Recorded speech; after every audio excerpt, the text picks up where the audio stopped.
there are talks that impact you more than others, right?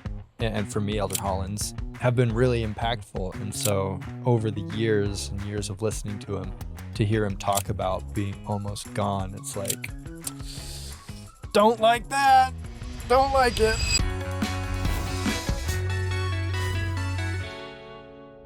Hello, everyone, and welcome back to Saints Unscripted. You're here today with Sabrina and Lauren and David. And recently, President Jeffrey R Holland actually sat down with Sherry Dew on the Church Newsroom podcast, and it was amazing. So good. If you haven't heard it, listen to it, but we're going to talk about it. Let's speak in generalities and then get specifically into some quotes. Okay. But what are some things you noticed about like the overall tone, theme, things like that? Love. Well, personally, I love President Jeffrey R Holland just because I think it was Sherilyn Stinson, who's the commissioner for family services for the church, referred to him on the Church Newsroom podcast as if we had patron saints, he'd be the patron saint of mental health. And I love that so much because it's so true. And everything that he talks about, it's always related to the gospel, of course, but he brings in real problems that I feel like everybody of every generation is facing that isn't talked about enough or is only more recently being talked about and having more awareness brought to it. And that is mental health. So I love that he's just so real and authentic. And it comes across in every single talk that he gives and in this interview especially. Yeah. I feel like generally when we hear from President Holland, it's in general conference, right? Mm-hmm. And it's a scripted talk that he's prepared. And I feel like this podcast was like very authentic and it didn't sound scripted to me. I'm sure that they had questions planned out beforehand and maybe he got to look at them or whatnot. But like you can just tell from his voice that he was like so sincere and just like the love and the compassion and the empathy that he has for people. It really shined through, I think, in this episode. And Sherry Dew mentioned kind of at the beginning of this interview that this past year has been what he says is the most difficult of his entire life, with the passing of his wife. What she said that he had to speak at the funeral of President Ballard, and then he was almost dying. Yeah, and he even said, what did he say in there? Like, he said he was kept alive by faith. Yeah, he was written off for dead, but his family wouldn't leave it alone. Yeah, and he has more to his mission. That's why. But what's interesting? No, please. But what's interesting is that also in talking about his wife, which was such a sad section because he's like, I just think about her all the time. I hear a sound in a different room and I assume it's her. And he's like, and I feel that the reason I can have optimism about it and I'm just not depressed all the time is because I don't feel that I'm too far off from being with her again. Yeah. So even now he's expecting that he's going to be on the other side of the veil pretty soon, which is bittersweet because he gets to be reunited with his love. But at the same time, like, we don't want to lose him, you know? Yeah. That's exactly what I was going to say and bring up. Because, when he said that, it was like, please no. Please stay. I mean, like, and he's saying, like, I feel so bad. Like, I feel so much for those people who lose their spouses when they have young families. And, like, he's like, I can't imagine that. And, like, part of him is grateful that he didn't lose her when they were young. But... And like I want him to be reunited with her also, but like he really, like, I'm listening to this and I'm like, he doesn't sound like an old man. Uh-huh. Like he just has the wisdom of an old man, but he like is not at all like losing it, you know? And we need him still. He feels like kind of a grandpa figure, at least to me, because like he's been, you probably shouldn't have, your favorite apostles and whatnot, but like there are talks that impact you more than others, right? And I think, and for me, Elder Holland's, as it is with many people, have been really impactful. And so over the years and years of listening to him, to hear him talk about being almost done, almost gone, it's like, don't like that. Don't like it. He will be missed. He does talk about in this interview how, like, with the 12 apostles, that each person has, their own unique thing that they contribute. And I do think that in that sense, it's okay to kind of have a favorite because each person has these different strengths that reach out to people in different ways, right? Yeah. And so if the way the Elder Holland speaks reaches out to you, then I think that's fair. Fine. Elder Kieran, after his last talk, He's really climbing the ranks there in my That was very good. in my book. Yeah, also I think that sometimes with having 12 apostles, I feel like, I mean, not that I ever would be an apostle. Impossible. But if I were ever in a situation where there's 12 people and like you together have to make something happen, I feel like it'd be really easy to kind of like be in the background and feel like your opinion doesn't matter as much. But when the way that President Holland talks about their meetings is that he'll listen to each and every one of them and that they all have something to share and doesn't matter. I like how he says like they're not in a hurry and like they've got all this time, like there's enough time to hear the feelings and the revelations that each individual person receives. This might sound, I hope this doesn't sound offensive because it's not supposed to, but when he's talking about it like that, it reminds me of the Entmoot from Lord of the Rings. When the Ents. Have you not seen Lord of the Rings? I'm sorry. You haven't seen Harry Potter or Lord of the Rings? Wait, Star Wars?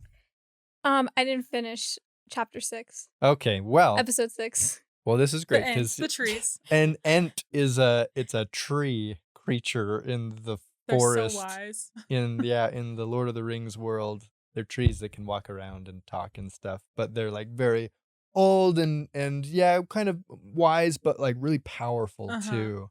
And they turn the tides in the story. But anyway, so it just kind of reminds me of that, where it's like, we're not in a hurry. Yeah. Let's work so through this. Like, yeah. And I'm sure that it's more like, it's more lively than that, I think, in their meetings. But like, I like the imagery of just like this council of wizened, leaders, trees getting together to talk about world issues. But I think another thing that shined through was just how like current he is, like how up to date he is on things. Like sometimes we think, oh, he's 80 years old, what he's not in the know on, current events. He's not using the skibbity I don't know. Oh my goodness. I can't even do you it just either. Said that. Wow. They're not using the jargon, right? But but they know what's going on. They know what problems like young people are facing today. And he talks about, sitting with young people for many hours, kind of working through things with them. Yeah. Really like he that. said nobody in that administration building had as many young people as he did sitting in his office chair crying to him, specifically about issues related to gender, the LGBTQ plus community. And I just thought that was so fascinating because not only in that regard, but in the way he handles being president of the 12 and in the way he talks about mental illness and mental health, he just has such a profound ability to put himself in other people's shoes, which I think allows him to be so up to date on everything, that he's able to see things from other people's perspectives. I don't know if easily, but so profoundly. And that's such a Christ-like attribute because it's greater than empathy. It's compassion at that point. He's suffering with these people through their afflictions. And when he talks about how the 12 comes to decisions, it's not only that they sit together and talk, it's also that they cry, they weep for these people for these members of the church who are being affected by struggles they don't know how to overcome at this point in time. And I just think that's so beautiful. Yeah. Yeah. With being up to the times, I also think about how when Sherry asked him about that address that he gave for the faculty at BYU, was it? Yeah, a few years ago. That caused a lot of problems, was like the musket fire one. And I think it's interesting that he didn't just give this address and then just like move on. That it was like he was aware of the concerns that were coming from it. He heard them, he read them, he felt the pain. He said, if they were hurt, I was hurt. And he said like for 3 years he's just been feeling that and then sitting with these people. I think that I see their social media posts and I'm like, I know for sure that they wrote that. But I'm like, are they going to read the comments? Like, or is someone else probably managing it? And maybe someone is, but I'm sure that they also are there and they're aware of it. And I don't know, that's cool. I have one clip that I'd like to listen to just to give people a little taste that haven't heard the podcast yet. I want to give them a little taste of kind of the feel for it. Can we do that? Is that okay with everyone? Let's do it. Yeah. And they come from different places. But if we can be civil, if we can be loving and patient and not jump to conclusions, I've learned that great, great faculty members, terrific students, great bishops from the community, great Relief Society presidents from the community, on and on. I've learned that a whole world of people can come together, put a lot of different opinions on the table, feel pretty strongly about them, even to the point of occasional raised voices and a little pounding on the table. I'm a kind of a table pounder. But when you're through, you are brothers and sisters. You are gospel bound and gospel tied, and nothing matters as much as love. And the second thing that matters is the truth. And so somebody who's making love a given and truth the search, boy, that's a great way to live. I love that. I loved that thought That's so of, good. what does he say? He Making says, love the given and truth Love the a given search. and truth the search. yeah. Yeah. I love that he outlines those as the priorities. Love first, truth second. Yeah. Not he's- that either isn't important. He goes Uh-huh. on to say, like, Yeah. no, truth is massively important, Right. but not at the, we don't want to be neglecting the love part. As I've loved you, love one another, right? Yeah. Most important commandment. Yeah. And that comes across in his whole podcast episode. It's just the love he has for people. And that doesn't mean, bending the truth or misrepresenting it or hiding it or sweeping it on the rug or saying it's something that it's not. It's just saying, like, love people, like be Yeah. compassionate towards people. Don't use the truth as a bludgeon against other people. Yeah. And he speaks to his love of young people specifically because he's had so much experience with them. And he does it in a way that I actually haven't seen done before by church leadership. And by that, I mean in church on Sunday. I'm not talking about the general authorities, but I've seen church leadership talk about how much they love the youth and then their fear for the youth because they're falling away or because they're not honoring their covenants or they're being more relaxed with how they obey the commandments and stuff.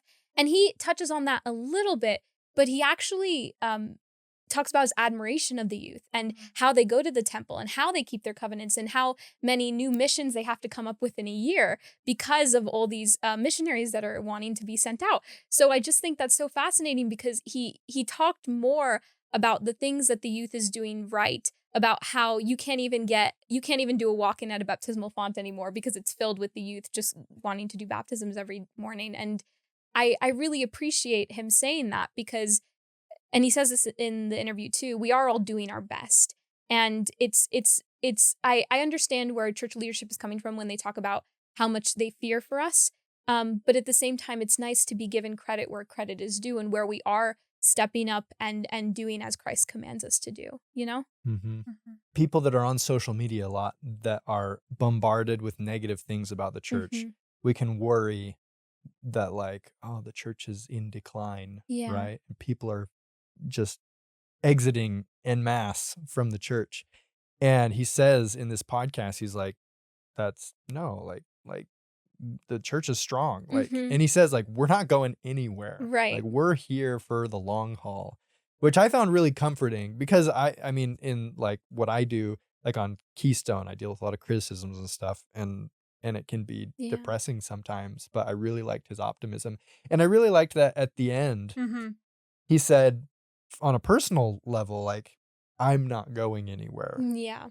which I think we all assume, right? Because he's an apostle, but it was just kind of cool to hear him say, like, no, this is true. Like, I'm in it for the long haul. And that means a lot when you realize that, like, he's an elderly man and he's going to be working harder than a normal, middle-aged adult would work. Yeah, but he says, like, At a you get 40-hour two days in job. July. He was joking, but he's like, yeah, how was my 2-day Yeah, holiday? their schedules are insane. Yeah.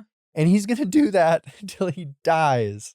And so the fact that he's still like, no, like, this is true. It's like he doesn't have any other choice. Like, Mhm. it's true. What else am I going to do? Like, Yeah. I'm here. Yeah. Until the end. And I also love at the end when he talks about how he hopes, I think he was specifically for the youth, hope that they have comfort and like that they're not afraid and that they have happiness. And then he's saying it's not a giddy kind of happy. It's the kind of happy that like keeps you going and gives you purpose. Another thing I really loved from this interview was when Sherry Dew asked President Holland to explain more about why his favorite name for Jesus Christ is Alpha and Omega. And today I learned that Alpha and Omega is the beginning and the end of the Greek alphabet, and it's meant to represent that Jesus Christ is the beginning and the end. Therefore, everything is covered by the atonement. And it just was a beautiful reminder. Because in talking about mental health, Elder Holland says that he says in this interview, everything can be remedied through God, through Heavenly Father. And it's because of the atonement that we really don't have a whole lot, if anything, to worry about. Because at the very end of everything, Jesus Christ has covered it, as long as we turn to him and repent. And I thought that was a great reminder. Yeah. He said that Jesus is everything.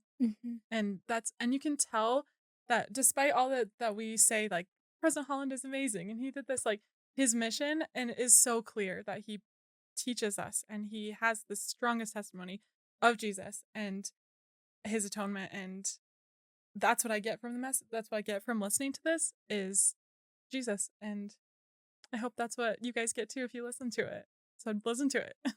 Thanks for listening. Go listen to Elder Holland's podcast and then go watch this video while you're here. See ya.